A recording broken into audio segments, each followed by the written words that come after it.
welcome to the first advanced bonus topic in Math for Gamedev, the series in which we usually cover topics in math that are too practical to ignore, but since this is a bonus topic, it's more optional than anything else. While thinking about this topic, I came to the conclusion that unless you need Quaternions, ignorance is truly bliss. So, I'm going to try to convince you to stop here and remain ignorant and blissful. But as you can see, this is a much longer video than usual, so before all that, channel business. I started a Discord server. I'll be sharing my progress on my projects there, and I think it'd be a great place to get feedback from y'all as well. But on top of that, I want it to be a chill place where we can share and help each other with game dev and math. So if that sounds cool to you, the link is in the description. Drop by and say hello. Also, next weekend is Easter, and I'm going to be busy with family stuff, so I will be delaying the next video by a week. So next video in 3 weeks instead of the usual 2. Hopefully the sheer girth of this episode will be enough to make up for it. Also, I recorded the voiceover for this over multiple days, so don't be too surprised when my voice changes mid-video. And I saved the worst news for last. No baking segment this time. The video is already so long that it's going to take me hours for it to render, and I'm just too impatient. So, you may think you need Quaternions, but maybe you don't. Here are the alternatives. Unreal and Unity, and probably Godot as well, both let you set the rotation per axis directly in degrees. And if you need something a little more complex, Unreal has an F-rotator class that lets you work more easily with per axis rotations. And even more complex than that, Unreal and Unity both have Quaternion classes that provide a lot of methods to deal indirectly with Quaternions without having to understand the math that makes them work, with things like spherical interpolation and creating Quaternions that will rotate one vector to face in the same direction as another. And in Unreal Engine, blueprints offer a very nice face node that does exactly what you think it does. So if you're thinking about how to implement something, try checking out that stuff first before you watch a video diving into the nitty-gritty of Quaternions. Even for the oft-cited gimbal lock, if you're setting up a camera in a not 6 degrees of freedom game, just limiting the pitch, i.e. how far up and down the camera can tilt, should prevent it. I find that keeping the camera between -89 to +89 degrees or so is good enough for me. So if you haven't closed the video yet, I'll try again. 3 Blue 1 Brown has another phenomenal video on Quaternions with great visuals that I do not have. He also has a cool interactive part of his website that covers Quaternions and Quaternion rotation. Link to both his video and his website are in the description. Go check him out. Now, if you haven't tuned out after my best efforts, let's proceed. This is an advanced topic, so I'm going to try to cover it more thoroughly. And as always, with any topic, if anything I brought up in this video is unclear, or you have trouble reading my handwriting, or you just want to absorb the information at your own pace, please let me know. I'll either try to re-explain this topic or point you towards better learning material. And if you want a legible PDF so you can read my chicken scratch, I will happily provide one. It's no trouble. Quaternions rely on a solid grasp of trigonometry and linear algebra in particular. So if you need a refresher, go ahead and pause and watch those videos. This one's gonna be a doozy. First off, what is a Quaternion? A Quaternion is a 4-dimensional number. If you remember the linear algebra video, you're probably thinking I mean a vector. That's a good assumption, but I do not. Quaternions are 4-dimensional numbers, but 3 of those dimensions are imaginary. And unfortunately, I have not covered imaginary numbers yet, so I'll do my best right now. An imaginary number is a regular number multiplied by I, the imaginary unit. But what does that mean? So, if you haven't heard, you cannot find the square root of a negative number. You can try typing it into a calculator, but you'll get an invalid input error or a domain error.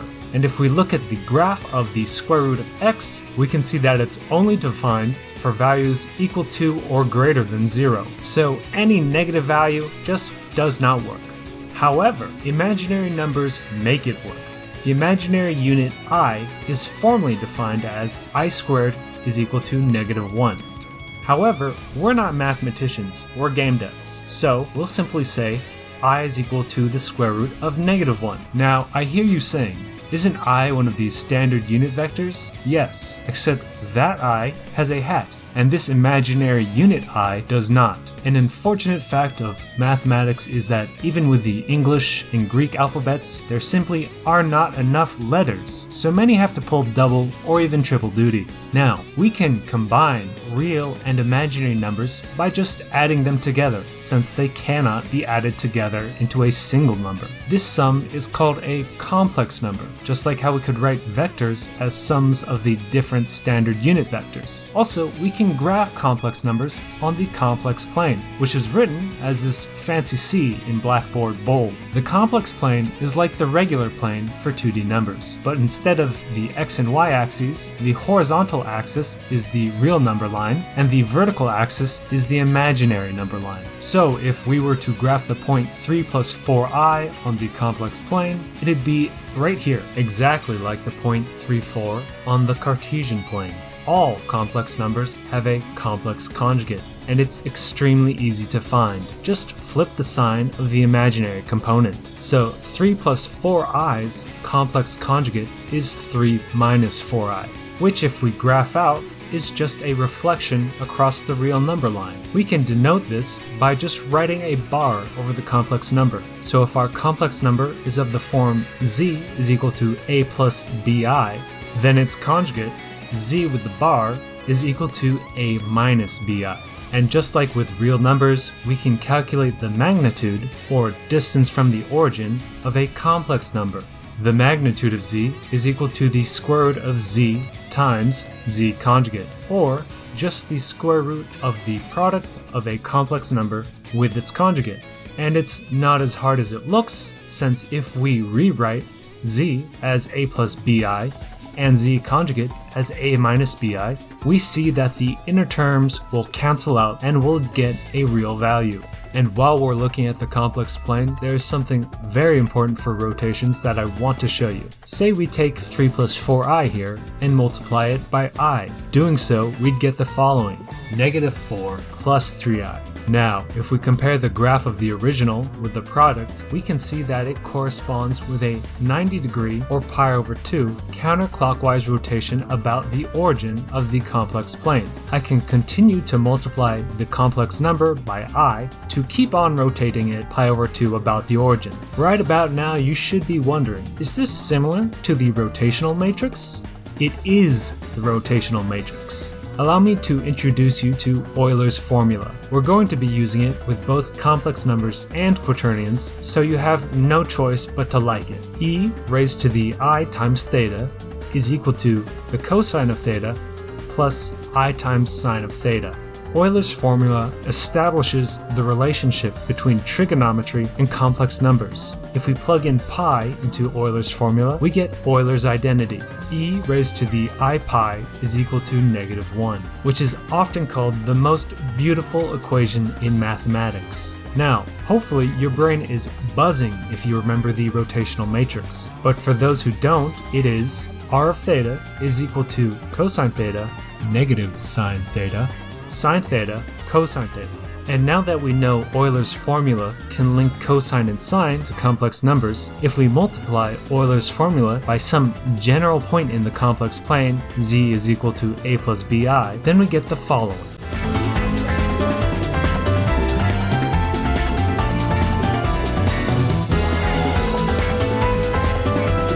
Looks pretty good, but we can cheekily rewrite this into a matrix vector multiplication form, which, voila, is the rotational matrix, meaning if we just treat a regular two-dimensional real vector as its complex counterpart, we can use Euler's formula to rotate it about the origin by a desired angle theta. Then we can just take that rotated complex number and treat it as a real two-dimensional vector again. To demonstrate this, we'll rotate the point 4, 5, 30 degrees, or pi over 3 in radians, using Euler's formula. First, we'll treat 4, 5 as the complex number 4 plus 5i. Then, we just plug and chug.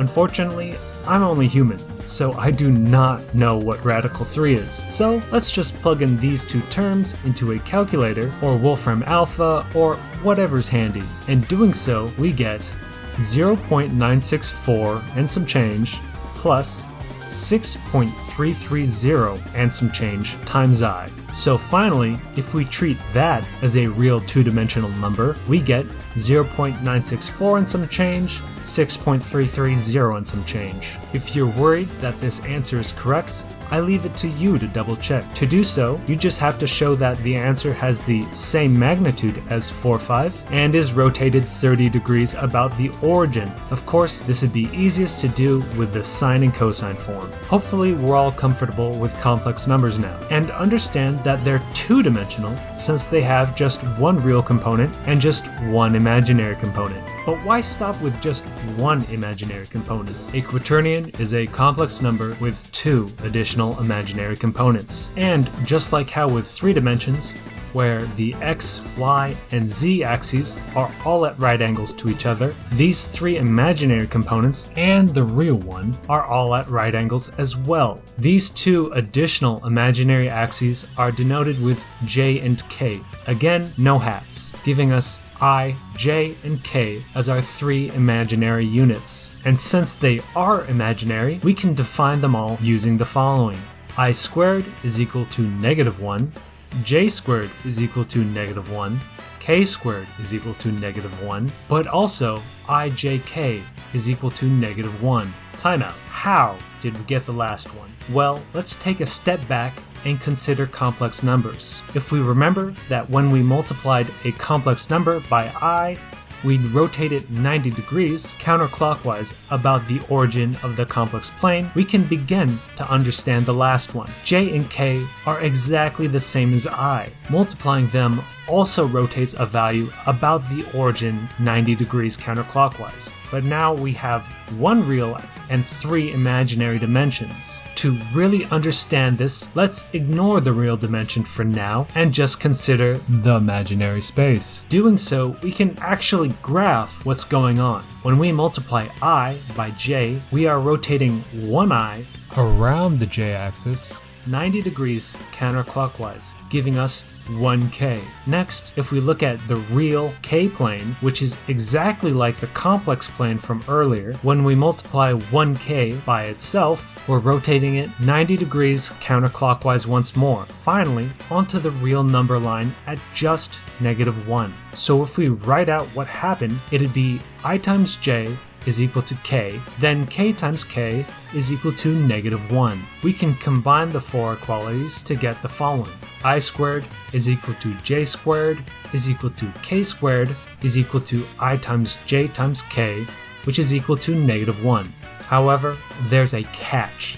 Multiplying different imaginary numbers is not commutative, meaning I times j is not equal to j times I. Since we hopefully now understand that multiplying by different imaginary numbers is equivalent to 90-degree rotations counterclockwise, then let's look at a nice visual example in Blender. Here we have the Utah teapot. Maybe you've seen it before. If I rotate it 90 degrees around the x-axis, then 90 degrees around the y-axis, it ends up looking like so on its side. If we repeat the rotations, but in the opposite order, it ends up on its handle instead. The products of I, j, and k are exactly the same as 3D rotations. Different orders will give you different results, meaning they're non-commutative. With that cleared up, we can get the following. Ij is equal to -ji is equal to k. Jk is equal to -kj is equal to I, and ki is equal to -ik is equal to j. If you want a more rigorous explanation as to why imaginary multiplication is not commutative, consider the following. We already showed that I times j is just rotating I 90 degrees counterclockwise around the origin of the ik plane to k. So instead, if we multiply j by I, we are once again rotating j 90 degrees counterclockwise, but this time around the I-axis, so we'll get negative k instead. We can repeat the same geometric reasoning to demonstrate the other two equalities. So when you multiply quaternions, you have to pay particular attention to the order and signs of the I, j, and k terms. So, a quaternion Q can be written as the following. Q is equal to A plus BI plus CJ plus DK, where A, B, C, and D are real numbers. It has one real component given by A and three imaginary components given by BI, CJ, and DK. So, 5 plus 2i plus 3j plus 4k, yeah, that's a quaternion. But also things like 3 plus 7j, and 8 plus 3i plus 5k, and even just 22 or 100j. The missing components are just 0, so we can rewrite them all as full quaternions. And just like with complex numbers, quaternions also have conjugates, and they are just as easy to find as complex conjugates. Again, just flip all the signs of the imaginary components. So if Q is equal to A plus BI plus CJ plus DK, then its conjugate will be equal to A minus BI minus CJ minus DK. Easy peasy. And just like with complex numbers, we can use a bar to denote the conjugate.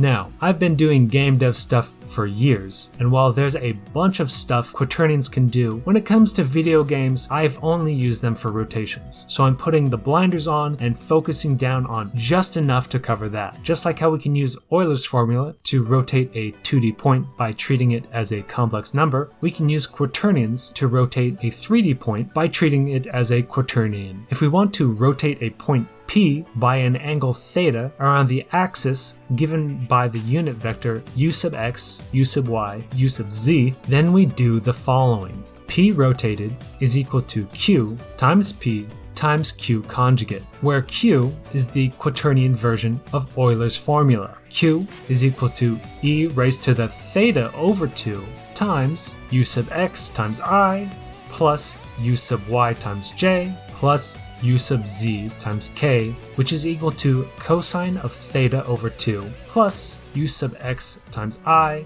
plus u sub y times j plus u sub z times k times sine of theta over 2. As a quote-unquote quick demonstration, let's rotate the point 1, 2, 3 around the y-axis by 90 degrees. We already know that the answer will be 3, 2, -1, so when we get it right, we'll know everything is fine. And of course, since we want to do a 90-degree rotation about the y-axis, our theta is pi over 2, and the unit axis of rotation is just 0, 1, 0.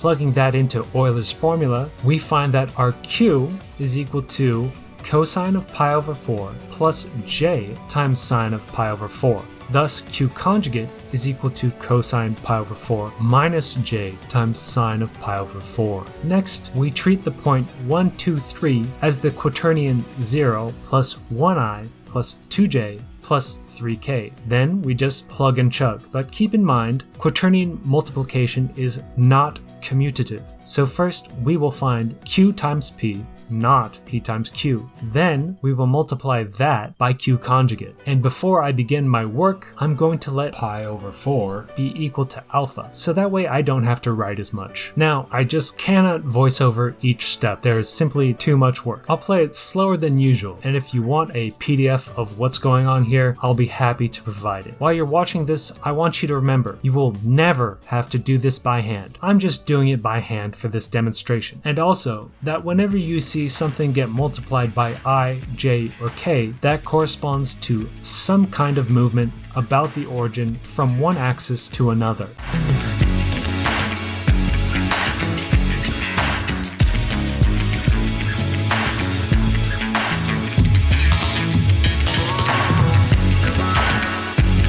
Once I have everything multiplied out, I use the products of I, j, and k to reduce terms.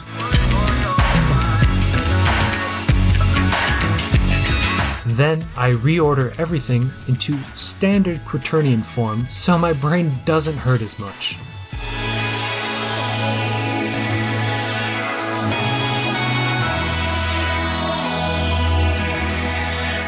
And this is the product of Q and P. But keep in mind, we're not done yet. After all, we want to find Q times P times Q conjugate. So to do that, I'm going to let A be equal to -2 sine of alpha times cosine of alpha minus J times sine of alpha. I'll let B be equal to cosine of alpha plus 3 sine of alpha times I times cosine of alpha minus J times sine of alpha. Next, I'll let C be equal to 2 times J times cosine of alpha times cosine of alpha minus J times sine of alpha. Finally, I'll let D be equal to 3 times cosine of alpha minus sine of alpha times K times cosine of alpha minus J times sine of alpha. Doing so, we can rewrite that intimidating Q times P times Q conjugate as just A plus B plus C plus D, which is much easier to work with since we can just solve it part by part. And again, I'll play this part slower so you can follow along more easily.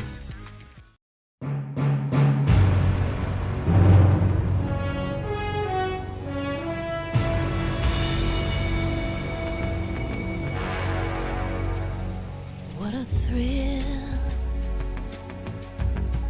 with darkness and silence through the night. What a thrill, I'm searching and I'll melt into you. What a fear in my heart, but you're so supreme. I give my life, not for honor, but for you. In my time, there'll be no one else. Crime, it's the way I fly to you. I'm still in a dream, snake eater. Someday you go through the rain, and someday you'll feed on a tree frog. It's ordeal, the trial to survive for the day we see new light. I give my life, not for honor, but for you. In my time, there'll be no one else. Crime, it's the way I fly to you. I'm still in a dream, snake eater.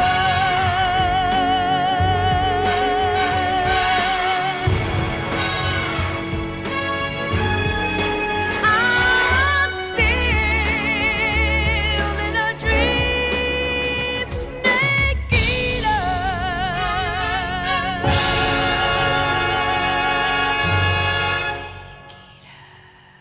And here it is.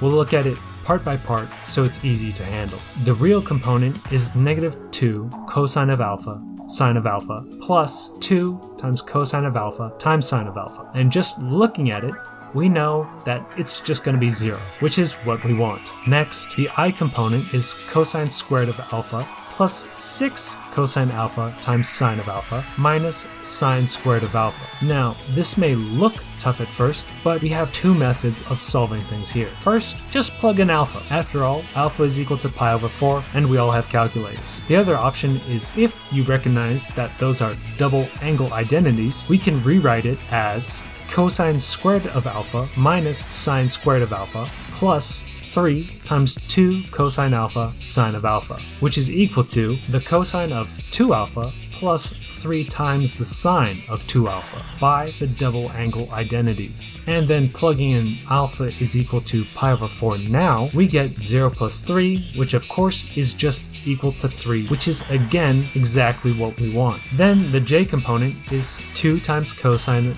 squared of alpha plus 2 times sine squared of alpha. And this is clearly the Pythagorean identity.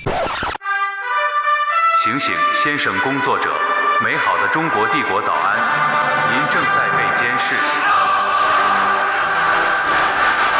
今天看起，墙上写着金项链的战士，2岁了装个当套，驸马郎的气质王啊，满皇上的会2岁了装个当套。Oh shit, I'm sorry. Alright, let's see what happens when we press play. So it's just 2, what we want. Finally, the k component is 3 times cosine squared of alpha minus 2 cosine alpha sine alpha minus 3 times sine squared of alpha. And again, you could either plug and chug or use the double angle identities. Either way, we'll just get -1, and for the last time, exactly what we want. Ultimately, we get 0 plus 3i plus 2j minus k. Then if we turn that quaternion into a 3-dimensional real number, we get 3, 2, -1, which is exactly as we expected. And wow, that was a lot of work, but you'll never have to do it by hand. Thank God for that. So, if you're setting up a rotation, the key takeaway is to first find the axis you want to rotate about, and then the angle. This can be quite hard to do sometimes, but keep in mind you can always compose multiple simpler rotations to get a single one, but bear in mind that you have to do each rotation fully in order. So if you're doing rotation 1, then 2, then 3 to achieve some ultimate harder rotation, you would solve for Q3 times Q2 times Q1 times P times Q1 conjugate times Q2 conjugate times Q3 conjugate, which would be a violation of the Geneva Accords to do by hand, but computer go burr, so it doesn't matter. And how would we do that? Well, as I said at the opening, there are a number of ways, and they're all super easy. I know for a fact that Unity and Unreal both let you multiply quaternions with quaternions, and also quaternions with vectors. Everything a lazy game dev needs. Now, if you pay attention to the docs for quaternion vector multiplication, you do not have to even multiply by the conjugate afterwards. That is included for free as part of the operation. We can take a peek at the Unreal Engine source code to check how they define quaternion vector multiplication. Well, they don't do what we did, but if we look at the PDF they're borrowing from, they're using a method that does the same thing, finding the product of Q, P, Q conjugate, but in a lot less steps. If you ever have to implement vector rotation via quaternions yourself, perhaps in HLSL, this is definitely the way to do it. Unity's shader graph has a rotate vector about axis node, which, hey, now we know what's going on there. And it even lets you use either degrees or radians. And Unreal Engine's material editor also has a rotate about axis and multiply vector by quaternion nodes. Now, let's get to the practical applications. If you've been watching my devlogs, I created this brazier with a fire, and it looks good right now, but I want the fire to rotate so that way it's constantly billboarding the player character, and I want it to pitch slightly so that way if you're ever directly above it or below it, it's not just a flat plane. Now, I could and should just use the rotate about axis node, but I'm feeling a little frisky, so I'll implement my own rotate vector node. And just like the ascended programmers at Epic Games, I'm going to borrow the simple implementation instead of the full quaternion vector quaternion conjugate product.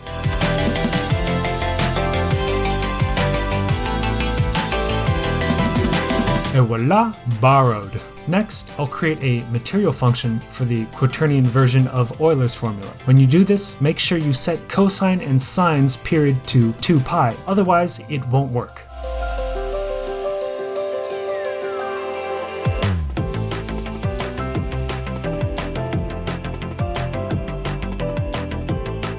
With all that stuff to make things easier out of the way, I'll do the rotation about the z-axis first, since my brain likes that.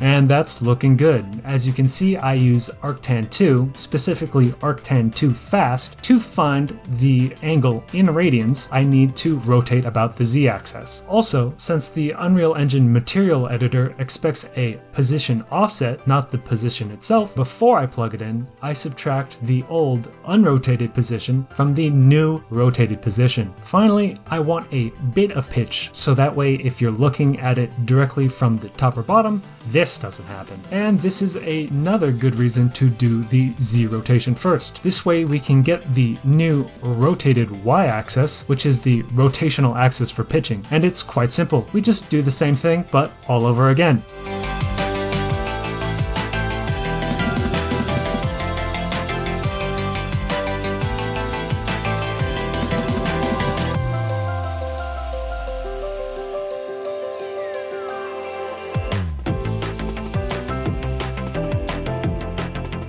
And done. This time I use ArcSine Fast to get the rotation about y-axis for proper pitching. And hey, looks pretty good to me. I prefer to do this kind of stuff with shaders to maintain performance. And that's it for this absolute marathon of an episode. I hope I explained it all well enough, and that while Quaternions by hand may be tough, the popular game engines give you great and easy tools to work with them. Making this episode definitely helped me understand Quaternions much more thoroughly than I used to. I used to be at just the level where I was comfortable using them, but I never really understood what was going on behind the curtains. But now I do, and I hope you do as well. As always, thank you for watching. I appreciate the massive amount of time you put into watching this, and I hope you have a good day. If you enjoyed the video, please give it a like. I usually release videos every 2 weeks, but with Easter next weekend, it's 3 weeks this time. Holiday related delays aside, if you want to follow along with this now sporadic math series, or my devlogs, or whatever will be next, please subscribe. Also, your comments are amazing. Keep them coming. I'm also on Twitter, where I tweet. Yeah, I tweet.